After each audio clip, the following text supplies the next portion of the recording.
So I do my best to keep my book reviews like around the 3-minute mark, and I know sometimes I go a bit over, and I'm really trying not to do that. So if you want just a 3-minute quick review of what I thought of The Conquest of Bread by Peter Kropotkin, I will leave a link to that in the description. It's 3-minute review number 66. And while you're there, check out maybe the other 65 reviews of any other books you like. But this is going to be kind of more of a longer... I was rushed too much to talk about that book, and I didn't really... I want to give a fuller review here, one that's a bit more in-depth. So, honestly, I can say this with significant confidence. The Conquest of Bread was the worst book I ever read. Now, there are many reasons to read a book. For one, I should say the main reason and primary reason that overlaps all of these kind of sub-reasons is to inform, is to learn what the book has to say. But there's different types of that. There's to learn facts. There's to learn information about a certain topic. Then there is to kind of understand your enemy. So, for example, the Communist Manifesto. I don't agree with its ideas. I don't recommend abiding by their ideas. I think their ideas are wrong, but it's still worth reading.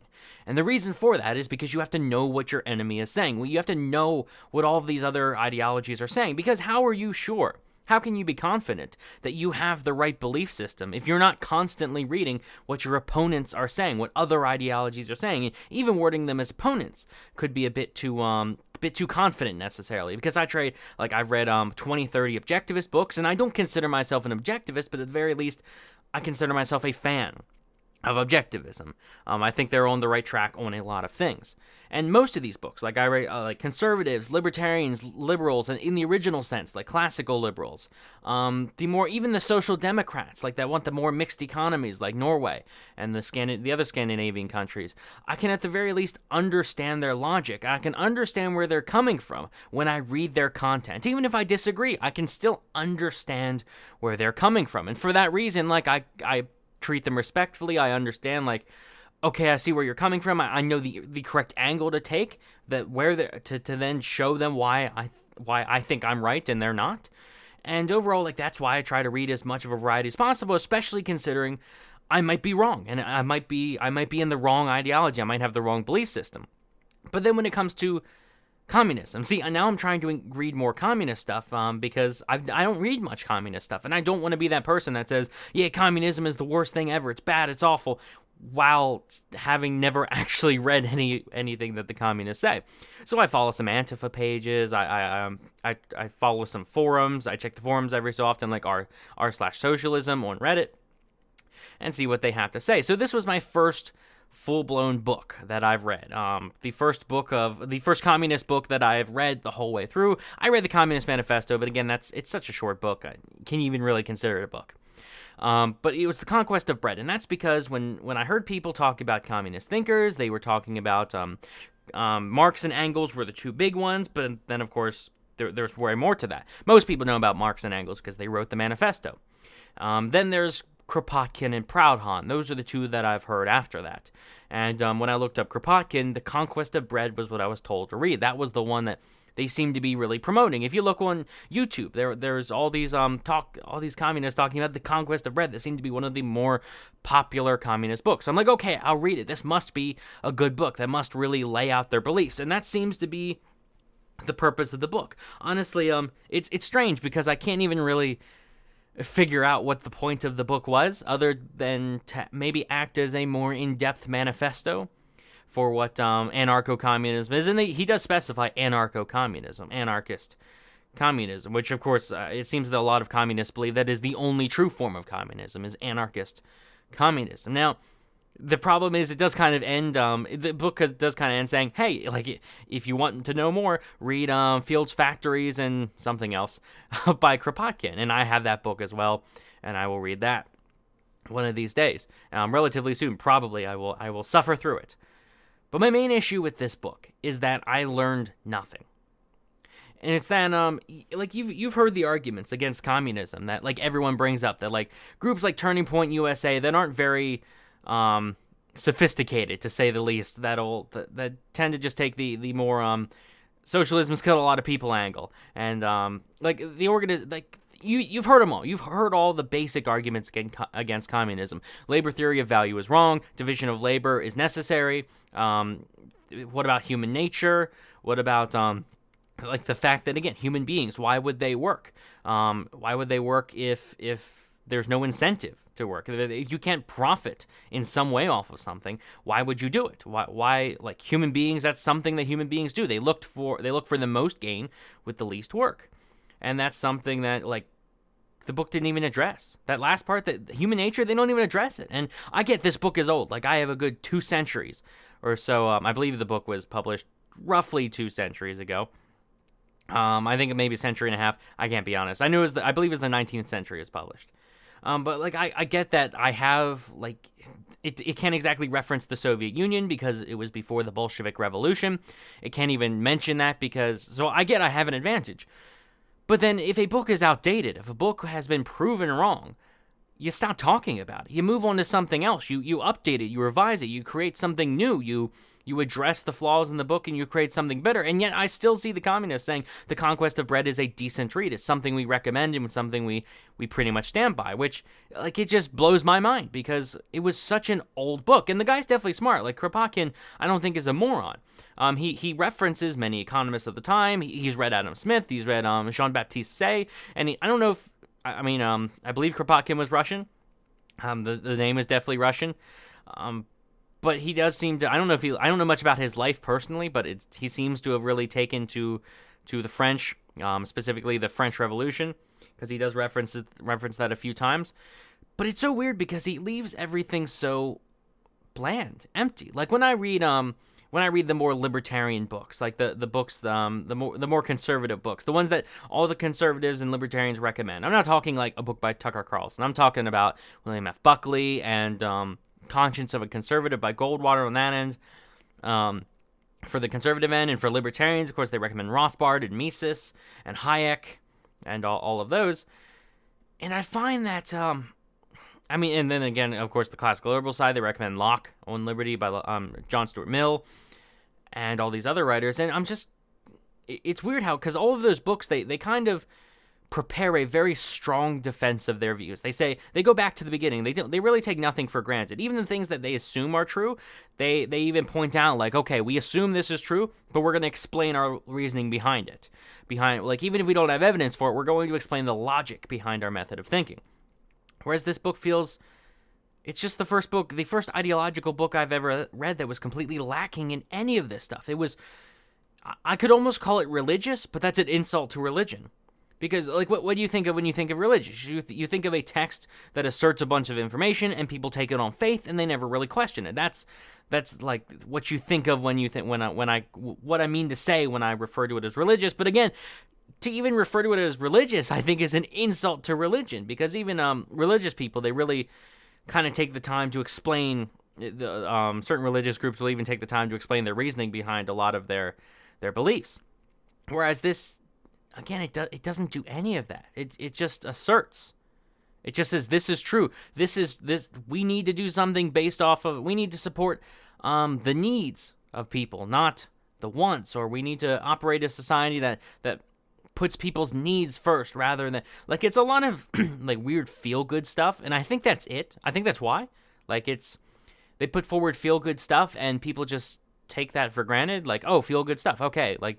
Yeah, sure. Like, why would anyone oppose something that just seems feel good? Like, it's almost as if they just assume that it's true, and they never really think about it for more than a few seconds. It's odd because the first 11 chapters are all assertions of the communist. And there's actually a few funny parts where it talks about it. It's like, yeah, if the communist revolution fails, it won't be because of lack of food. It's like, that is hilarious.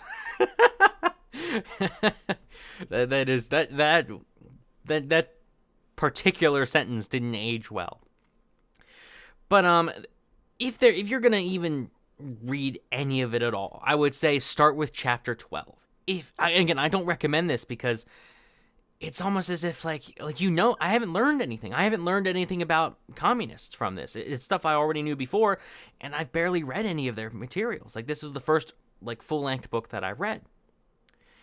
But thinking about in chapter 12, they get to objections. And after that, for the most part, it's pretty much objections, which they actually try to take a stab at defending their views rather than just asserting things. And my problem is, again, objections like division of labor. Like, the whole point of division of labor is because I want like an engineer and a surgeon and a doctor. That's complicated stuff. Scientists, researchers, inventors, that's complicated stuff. Even plumbing. And like people put down those fields as if it's like, oh, it's not near as sophisticated as being an engineer, but no, that's complicated stuff. Being a plumber, being an electrician, that's very complicated stuff. And that's something that requires a specialist. Someone that you could research that stuff, or research. I should say you can practice that stuff for years and years and years. And you'll never really be. There's always more to learn. You could always get better. There's always so much more to discover and expand your knowledge of. And he doesn't talk about this stuff at all. He talks about people making watches, parts of watches. It's like, of course not. Like, I get that there are many jobs out there, entry-level positions, where you're going to max out after a few years. You're going to be an expert in that field, and to say that someone has to operate in that job forever because division of labor, that's what he says is dumb. But that's a straw man. That's not. Nobody's advocating for that. They're saying doctors, surgeons. Like, if I ever need surgery, I don't want. I have my wisdom teeth out, so I guess that's kind of a surgery. I hope those people that did that surgery had more than a few years experience. I want them to know what they're doing. If I Like, how are we going to have brain surgery? I guess, again, this was way back before brain surgery was a thing. But I get that he couldn't have anticipated that. But I don't think it's unfair to bring that up, because I'm more critiquing the people that promote his work now, rather the people that hold that work as valuable now, rather than him particularly back then, Kropotkin. But again, division of labor, we're talking about there's so many fields where you need experts. You can't have the doctor be some guy that worked in a mine for 5 years and then decided, okay, I'm going to be a doctor or whatever, and I'll learn that for a few years and then I'll be good. No, you need someone that's a doctor that spent decades being it takes how many years of college? Like, you do 8 years of college, then you have to do your residency. That's because it's complicated stuff. And even then, you're specializing in a particular type of healthcare. Like, you're specializing in cardiology or urology or neurology. You're not like just a doctor in general. I mean, you can do general practice stuff, but even then, there are specialists, and that's because this stuff is complicated. And even then, I was seeing communists on certain forums nowadays saying, like, yeah, we'll admit division of labor is now necessary. Like, we admit that that's kind of outdated, and we have to look past that because we do need the division of labor. So he brings that up, and it's a worthless point. And he talks about, it's just so weird how he takes a very bland view of things. He talks about, it relies on the labor theory of value, which, if you haven't, labor theory of value has been debunked. It's really the subjective theory of value. Value is subjective from person to person. That doesn't mean it's just an opinion. It's still worth something. But that's why you need the price system, because value changes from person to person, which is why to say, for example, that if value was based on labor, we kind of see a strange a lack of trade, I suppose. Because we can see the reason we know it's subjective is because we know that we know that water is more valuable to someone on a desert island than it is to me right now, because I have plenty of water, so I don't need more. We know that, for example, if everything had a certain objective value, nobody would ever trade anything. Because, again, if something was worth $5, why would I pay less than $5? Or why would I pay more than $5 for that item? I wouldn't. And if the item was objectively worth $5, why would anyone sell anything for less than $5? And if that item is worth $5, why would I even buy it for $5? Because, again, I have to go to the place of purchase, and I have to spend my time and energy purchasing the thing, and really it just doesn't work.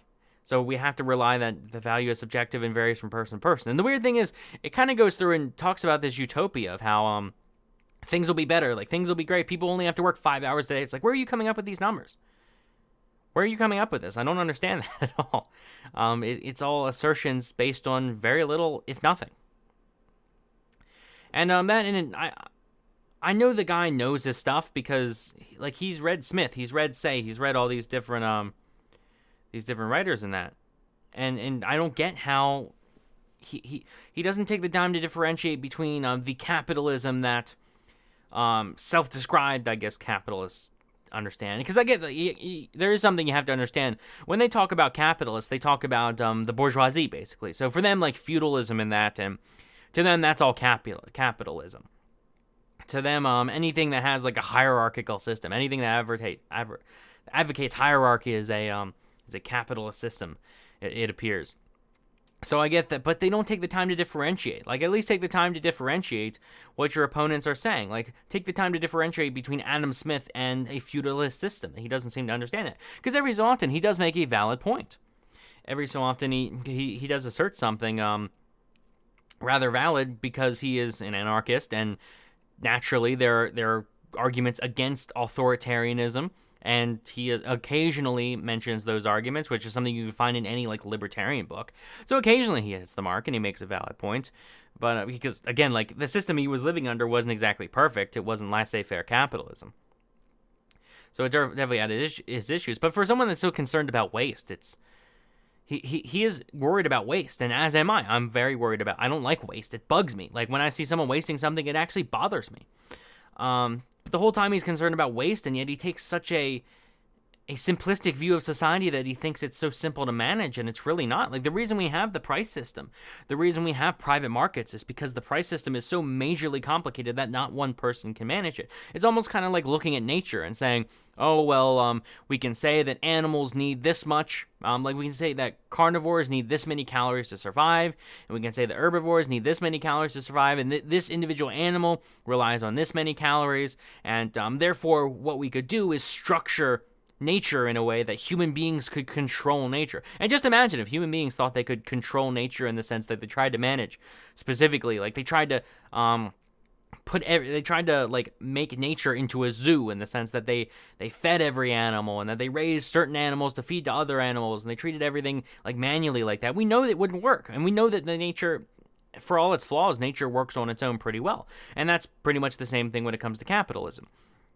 But of course, I get that since then, capitalism was originally a dirty word used by the Marxists, and then people were like, hey, we'll take this dirty word as our own, kind of like the word deplorable. How people are self-described deplorables now because they're like, hey, someone called me deplorable, meaning was a bad word, but I'm going to use it as a good term now.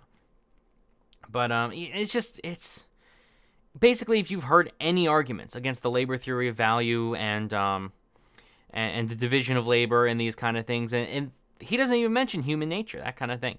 If you've heard of these basic arguments, you're good.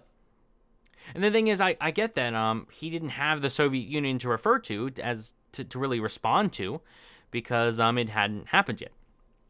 But we can see now that this book is majorly wrong, majorly outdated. He was you know what we do with people that write theories that were proven wrong? We discard them. And I don't understand why the communists continue to push this as if it's a valuable book. I don't understand. And if you want to read it, there's loads of free audiobooks online. I listened to the Audible Anarchist version, which it's like, I don't understand. There was one point I guess I'll address that he did say something along the lines of people are going to be more productive in a communist society because they'll be doing the work that they love. Just thinking about it, like we currently live in a society where people have the option to we have so much luxury that people tend to have the ability to try what they think they're interested in. If people want to be a YouTuber, they can try that. If people want to be a professional musician or a singer or an artist, they can do that. They can try that. And we live in that society now where some people, you want to search for the job that you enjoy and one that you're also good at. And we have that in a capitalist society where, again, the job, someone that's passionate about a job will be a lot better at that job. As Kropotkin rightfully points out, someone that enjoys their work will be better at it than someone that doesn't enjoy their work, which is why naturally in a capitalist society, people will gravitate towards jobs that they prefer, that they are good at doing. And I understand there are tons of rebuttals to bring up. You can bring up all kinds of anecdotal examples of people that are working dead-end jobs that they hate.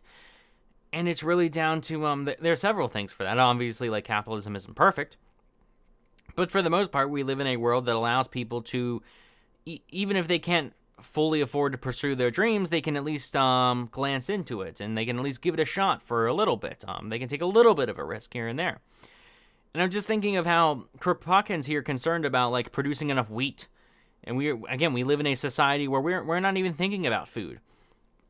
the vast majority of us aren't even thinking about food. We're thinking about, I mean, we're still worried about putting a roof over our heads and that, but there's just so much luxury in this world. Freaking smartphones, the internet, that's something that wouldn't be invented under communism. They don't even talk about inventions in communism. It's almost as if they take everything for granted, and I get that, the argument that if you're going to plan a society, you don't have to come up with an explanation for everything. Like, some of this stuff, you get it. Some of this stuff will kind of work out on its own, but you at least have to defend it a little bit. You can't just say, yeah, this will all sort itself out, especially when we have history to prove otherwise. But yeah, I don't recommend it. I recommend books like the Communist Manifesto to understand your opponents, but I don't recommend a book like Conquest of Bread because it's so outdated. It's so wrong. Again, all we have to do is we have a debunk of the labor theory, value and division of labor, and right there, everything falls apart. Human nature, he didn't even address the human nature argument, and that all falls apart. But yeah, that's pretty much it. I had to rant about this book. If I had to listen to this book, you have to hear me rant about it. But of course, if you disagree with me, let me know. If you're a communist that thinks this is a valuable book, please, I'm genuinely interested to know why you think this book is a valuable book. It just seems like this has all been debunked. This is such an outdated book. I was expecting better. I had such high expectations. Because all these other ideologies like conservatism, classical liberalism, libertarianism, and I get they're all kind of related there, but they all bring up, whenever I read their books, I'm like, oh, that's interesting. That's something interesting about the ideology that I did not previously know. There's an interesting nuance here about your viewpoint. That's interesting. When I read the communist book, it's like, I've barely spent any time researching communism, and I've heard all these arguments. But yeah, that's pretty much it. I've read communist propaganda, and I'm still not a communist. Surprise. It almost makes me wonder if someone cannot be a communist without operating in bad faith. It makes me wonder that, because these ideas are so blatantly incorrect and have been debunked so many times that I honestly wonder, how can any person with any intellectual honesty believe in these views? But yeah, let me know what you think in the comments. If you disagree, tell me why. I'm open to hearing otherwise. If you're a communist and you think, well, no, you shouldn't have read that, here's a better book to read, then tell me that book. I will read it. I want to hear better arguments, because as far as I know, there aren't any for communism. So it hasn't convinced me. I don't recommend it. Again, it's something where if you want to understand communism, read the Communist Manifesto. If you want to know your enemy, read that book. It's a small pamphlet. It's really not that long. My version, I think, is like 40, 50 pages. It's the binding is Staples. It's that small. It's smaller than an issue of The Economist. But yeah, again, let me know. I know I said this 3 times already. Let me know what you think in the comments. Like the video if you enjoyed. Subscribe for more. Leave your criticisms, or if you enjoyed it, tell me why in the comment section. And thanks for watching.